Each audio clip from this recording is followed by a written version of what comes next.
Today's video, gawa tayo ng bag. Ipangregalo natin ito sa Pasko. Kaya gumagawa ako ng iba't ibang kulay ng bag para meron tayong maipamigay. Kaysa nga naman pera, gamit na lang. Ngayon, simulan na natin kunin ang gitna, tapos gumuhit.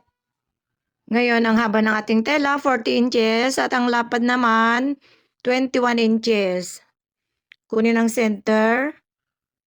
Gumuhit, 4 inches. Magsimula sa center, 2 inches kabilaan yan ang guhit. Ngayon, gumuhit. Kasi meron tayong ilalagay dyan na combination na kulay red. Next, kunin ang center sa body. Gumuhit. Ngayon, magsimula sa center. Tag 3.5 kabilaan. Bali 7 inches yan. Diyan tayo maglagay ng kamay. Ngayon, gumupit tayo ng combination sa may baba ng ating bag. Gupitin.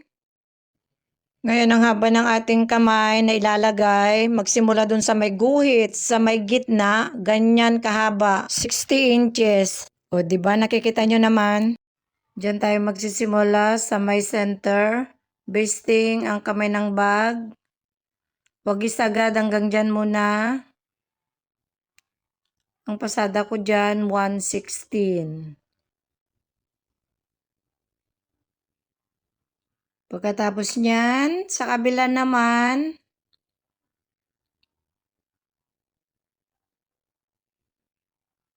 huwag isagad yung pasada dyan ha. Magtitira muna ng pagtahian. Mamaya natin itahi ulit. Next, ilagay ang combination.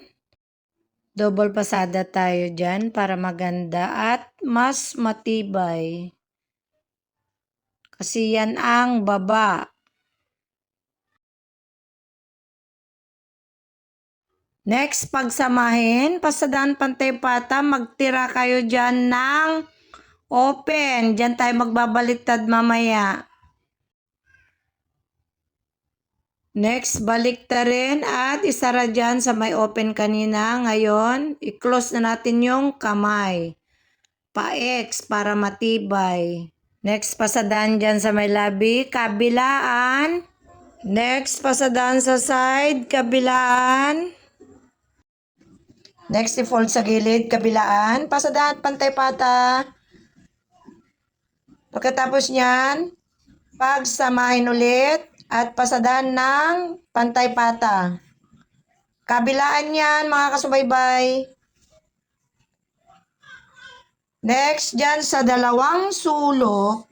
Dyan mismo sa may tahi, yan ang sundan yung pagtahian. Katapos nyan, kailangan ilak para matibay. O, diba nakalak?